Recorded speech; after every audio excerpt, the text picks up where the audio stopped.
As a broker owner, you have the opportunity to realize your career goals while helping others, your agents, realize their own.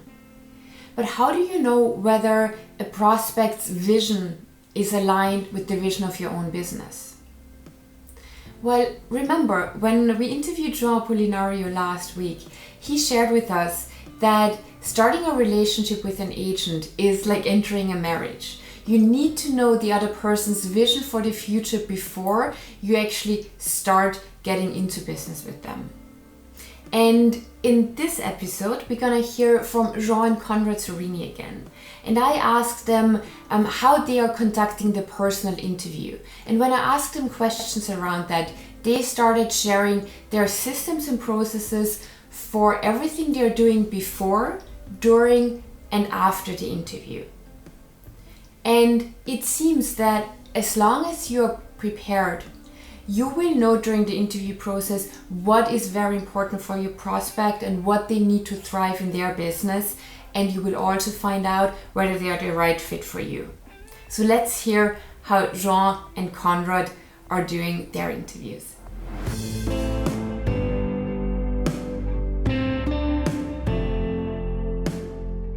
Can you tell me a little bit about the process behind the recruiting interview? We have what's called a pre-recruiting checklist, and basically it's looking at find out the prospect's social, look at their web presence, that type of thing. If an agent referred them to you, get some more background information on the prospect and things like. It's just a whole Google them, everything you possibly can to find out about them prior to the appointment. I think that's the critical piece. Yes, and part of that as well is send them some sort of either a bomb video or something like that with some attachment of some sort. Sometimes, as we were talking about, you could send them a testimonial video from another agent. I've also sent. I want to be mindful of your time. Here's an agenda for our appointment, just to keep mindful of your time and things like that as well. So I'd send them some of that kind of thing as well. Some people send a disc. It could be the disc profile. Get further information about the agent as well. The trainings that you provide to your real estate agent, and think about the listing process. So what do you say to your real estate agent for the first meeting with the seller? First thing, don't sell anything in the first meeting. This is the same thing that I do. So in the first interview, I don't sell nothing. I just sell relationship. Let me know you. Let me see what you need, what your motivations. It's the same. The questions are almost the same for being a seller. And I speak about myself also. Everybody knows that I am married. I have 4 kids. Where do I live? How many years I am in the industry? What are the dreams of our company? In the first meeting, it's almost like this. It's knowing each other and to see if there's some way to engage in the future.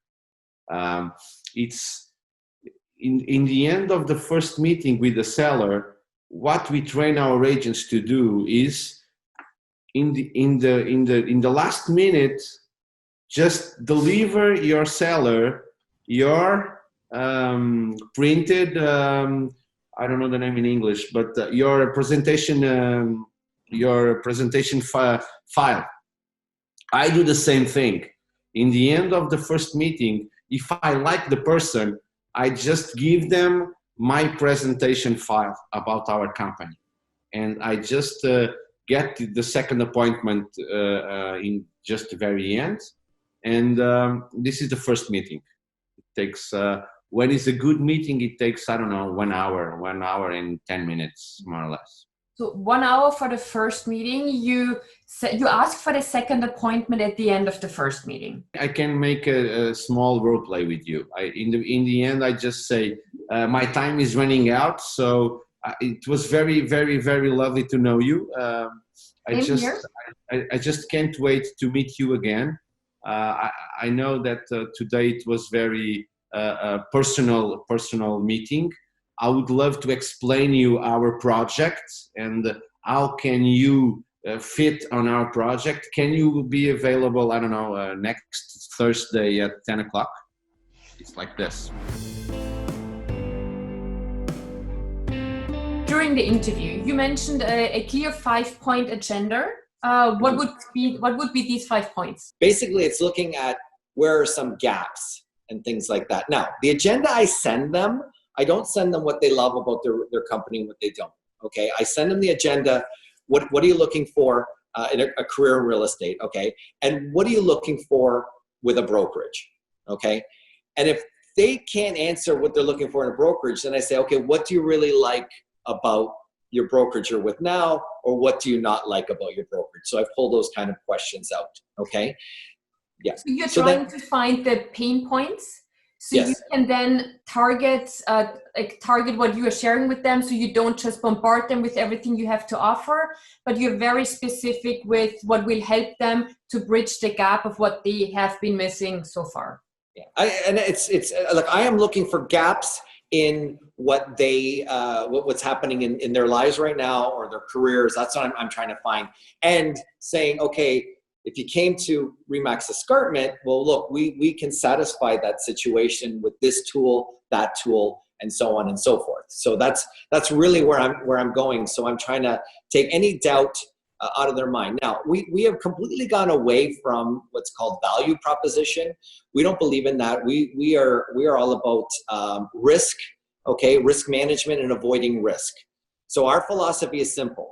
We went from a society where people were all about self-education and things like that, going online and learning, okay? But we've quickly transferred to what I like to call is the entitled consumer. And I think what the entitled consumer is all about is eliminating risk. I think the situation we're in right today with the pandemic is people are now seeing, wow, there's risk here, okay? And there's a risk to this business that I never thought of. So I think keeping that in mind, people are very risk adverse. And I think what's got to happen is you have to start telling a story of if working with our brokerage, working with Remax, the risk of you not being successful is that much less because of X, Y, and Z. And I think that's really the mindset. And I think that's really what people have to start to articulate to prospects. Because it's about risk. They're worried about what's going to happen. What's going to happen with the industry? What's going to happen to me and all that kind of stuff. This now has scarred the psyche, okay, of people coming into this business and thinking like, is it viable? Is this a viable business? And you have to show them that, yes, if you came to this brokerage, okay, your risk is mitigated and your chances of success are that much greater. So you have the pre-recruiting checklist. Then you have the 5-point agenda for the meeting, where the first one is asking them about what they liked, didn't like about the previous company. No, it's number one, it's about their career. What are they looking for in their career? Because I want to know, they want to grow a big team? Do they just want to, what kind of income? Like, what are they looking for out of this career in real estate? Next, it is, what are you looking for in a brokerage? Okay. Then my third thing is any other questions. Like I want to get to the questions. And 4 is really, where do we go from here? And 5 is the next steps. So that's pretty much it. It's a very simple agenda. Are you going to be in touch with me between today, let's say it's Monday, and we meet again on Thursday? If it's Monday, it cannot be on the Thursday. You need to be 48 hours maximum from the first to the second one, because you cannot warm up. It's a very hot temperature. So you need to keep it hot, or else they start thinking in other things. So also, of course, I'm staying in touch. I'm going to send you an email thanking you for the first meeting, and I can't wait to see you again. If you have some questions to ask me, you can write it down, or you just send it to me in the end of the day before. I send you a text message just reminding you about our meeting. If you have something happening, just let me know. It's like this. The next steps is, that's my actual, if you want to call it, my close. Do you want to sit down with one of our specialists? I noticed you had a question about landing pages or about social media. Do you want to sit down with someone that we have an expert in that territory, or I'm that expert? Do you want to have another meeting and talk about that and how, you know, we can grow that and how you can become more familiar with that segment of lead generation? That's what that next steps is really about. Okay, and then again, it's where do we go from here, right? So the second meeting is the presentation. It's the service presentation, like a real estate agent. It's the same thing. So I make a drawing. I cannot explain you the drawing now, but it's a sheet like this.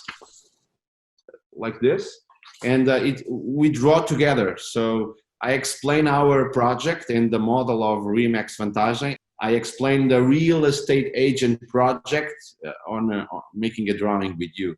It's drawn by myself, but I draw it with your inputs. It's very interactive because we have three types of people. We have the people with the auditive people, the people who like to speak, and the people who like to touch. So with that drawing, I make everybody happy. So it's more or less like this. And in the end, I just ask you, now it's hard selling. I ask you, what do you think? I want to marry you.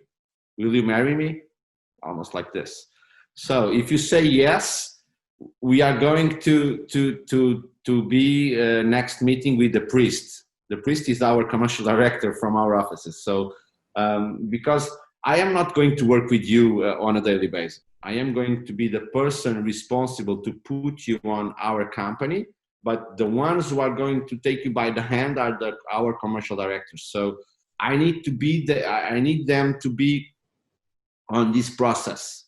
They need to like you, you need to like them. So the third meeting, almost the last one, the third meeting is going to be with you, me, and the commercial director to see if you like each other. If you like each other, we just sign our contract and we start training and everything. It's like this.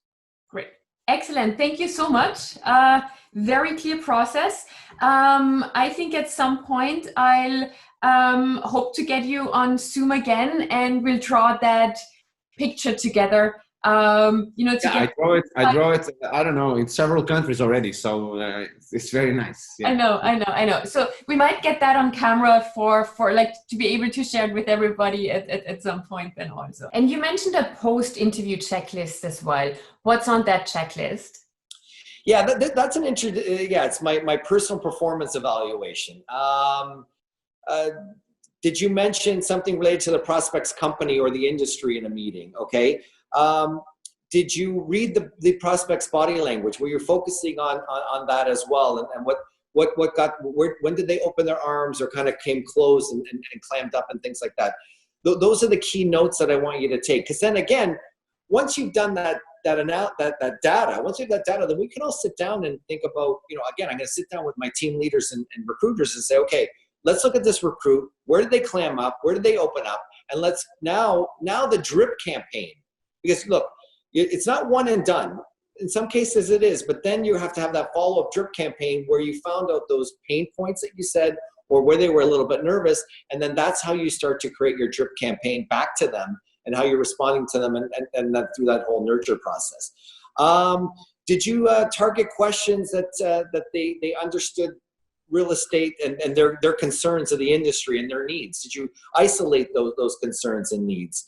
How many times did you close them? Did you talk about emotional benefits of our company, not just functional benefits?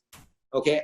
A lot of times when you were saying it's just like a data dump. And I remember Mr. P talking about it's a bazaar and you have all your stuff and you just keep going and you probably tune them all out.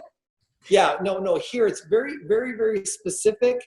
And did you find out what the things that were that emotionally would tie to your company? Okay, what was some of their fears and how did you rectify those fears? Okay. And that is key, because those are what's really what you're going after, is those emotional benefits. Like a lot of times they say, I want to know I'm supported. Like, tell me about how you support people. Okay. So again, we're talking about that as well. And from an emotional standpoint, I don't want to be out there. I want to know that someone's going to answer my questions when I need strategy. And we talk about going a step further, that if I don't have all the answers, we have a legal team, we have a marketing team, we have all these specialists that will be able to answer your question that you need help on at that moment. Great. Okay. Thank you so much, Conrad. Amazing. That's Thank you. Everything we needed for now. I love your enthusiasm, and thank you so much for being so open and, sharing everything with us also. Thank you so much. Okay, Thanks, you Stephanie. so much. Thank Okay, you, Conrad. take care. Bye. Ciao. Bye-bye. Bye-bye.